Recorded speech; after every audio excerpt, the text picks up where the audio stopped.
In this video, we're going to take the code that we started with in the last video, and we're going to add a new concept called constructors. We're going to create constructors. And what a constructor is, it's a method or methods, and we'll see how that works in a minute, that runs at the time a class is instantiated. Okay, there we go. So a constructor runs at the time a class is instantiated, sort of like an initialization, at the time that that code is initialized, or that class is created as a new class.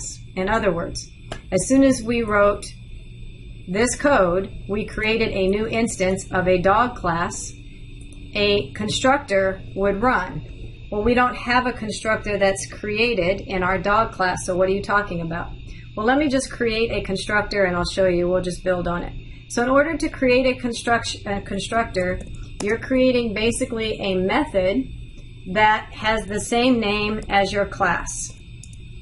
Okay, so I've just created a constructor, a method that has the same name of my class, which means that as soon as I create a new instance of this dog, automatically the constructor, the method that has the same name of the class, is run.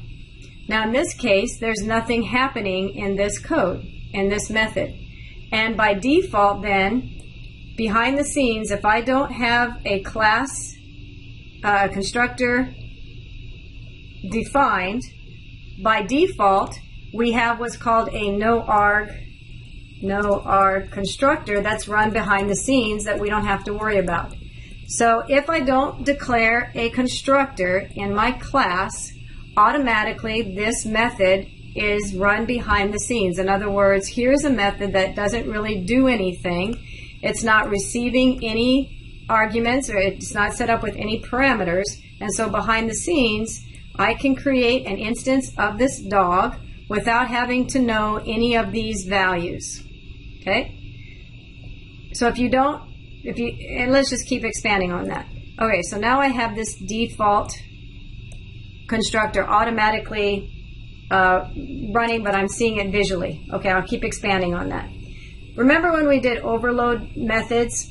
This is the same idea. We can overload our constructors with different parameters. So I already have a method or a constructor named dog, but maybe this time what I'll say is I can send it the name. Let's just do this for simplicity, or I'll expand on it in a minute. And so the idea here is that when a new dog is instantiated, either this constructor will run or this constructor will run, depending on which argument I send to the creation of the class. In other words, let's say I know when I create the dog what the dog's name is going to be. So I can send the constructor, the name of the dog, and at the time, so when this method runs, I can set the value of name. So the value of this is name equals dog name. Okay? So whatever value got set into this constructor method is now going to be assigned to the property of that instance of the dog. So let's look back at our make animals. So now when I create, instead of doing this here, when I create a new instance of the dog, I can either send nothing or I can send a name. So now I know that the name is going to be, I think we said, was it Spot? Okay. So now when this is run, as soon as the new class is created, as soon as the new object is created from the class, it's the right way to word that, the value name is going to automatically be assigned Spot at the time that this code is created. At the time that this object is created, Spot is going to be assigned to the name of this dog 2. So now when I run dog 2, I'm going to just comment these out so we don't see this run. So now when dog 2 says its name, it does know that its name is Spot. Okay? So in the same way that we've overloaded methods before, you can overload constructors. So now I might say dog, and this time I know that his dog name, and I also know his age or breed, let's say. String, dog, breed. And so at the time of this creation of this object, if they send over 2 arguments, then I can set breed equal to dog breed and name equal to dog name. Okay? So now when I run this particular method, maybe dog3 dog3 equals new dog, but this time I can send it, this dog's name is Dino, and this dog's name is, or breed is a golden retriever. I'm just going to re-T because I don't want to have spelled retriever on here, show you that I don't know how to spell it, and that his, let's see, what did we do? We did 2, right? So we said dog name and dog breed. Okay, so that can receive 2. Okay, so now when we create this instance of dog3, let's do system.out.print. Let's do dog3.breed. There we go. Okay, and so now let's run that code. And sure enough, the golden RET breed got printed out. Okay? So we can overload our constructors.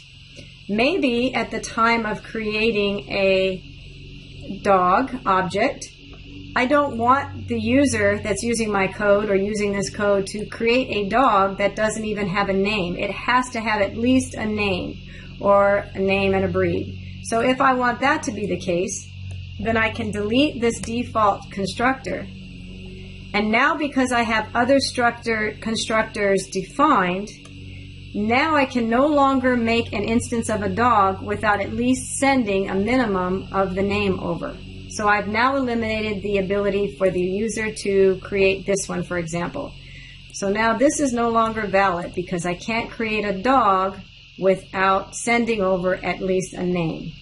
So that's a way that you can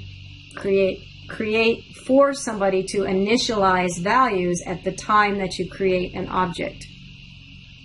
And the other thing I want to add to this particular video, so now this doesn't, we don't need this because we're doing it at the time of we create the object, the time that we instantiate the object. The other thing I want to show you in this video is I want to look at how we're filling these properties. Okay, so when this method with my constructor received, when I set this up, I set a variable name of dog name. Dog name is very different than the property name, which I've given name. And so they're very distinct variables that are assigning a value to this property. What if in this constructor I had sent over name? Okay, so if I use this variable name instead, what I would have to do in order to make this work, first of all, I have to make these 2 match. But how do I know the difference between pointing this name to this value and this name to the property value? Well, that's where you'll start to see the word this, okay? And this refers to this object's property as opposed to the local variable that came over. So if you're going to use the same naming convention as your property named variable, you have to use the word this to say, I need you to look at this object's property as opposed to the local variable that came over. So if you start to see the word keyword this, or if you start naming your variables, your local variables, the same as your property variable names, you're going to encounter this problem. If you want to avoid that avoid this, no pun intended, haha, altogether, then give your local variable name a different name than your property name. Okay, so hopefully that helps distinguish the difference between this and not having to use this keyword. Okay, so in this video then we've talked about creating constructors. We've decided that if no constructors are defined at all, then the no-R constructor is the constructor that's used by default behind the scenes. I don't even have to set it up. If I do want to create constructors, in other words, methods that run at the time an object is instantiated, then I need to create a constructor. It's basically making a method name that has the same name as the class. I can overload those constructors with different arguments, or in this case, different parameters. Okay. And if I don't want a user to be able to instantiate a dog object or an object with no value set at the time that I instantiate it or create that object, then I simply create constructors that require parameters, and I make sure I don't have the no-R constructor, which again looks like this, which is the default constructor if I don't put anything, if I don't define any constructors at all in my class. Okay? And so now we have the ability to create multiple objects. So I have a dog1 object, I have a dog2 object, I have a dog3 object, each of which was instantiated a little different way. And once I create an object, then I have access to individual values of the properties that I received from the dog class, or that was set up for me in the dog class. So that's constructors.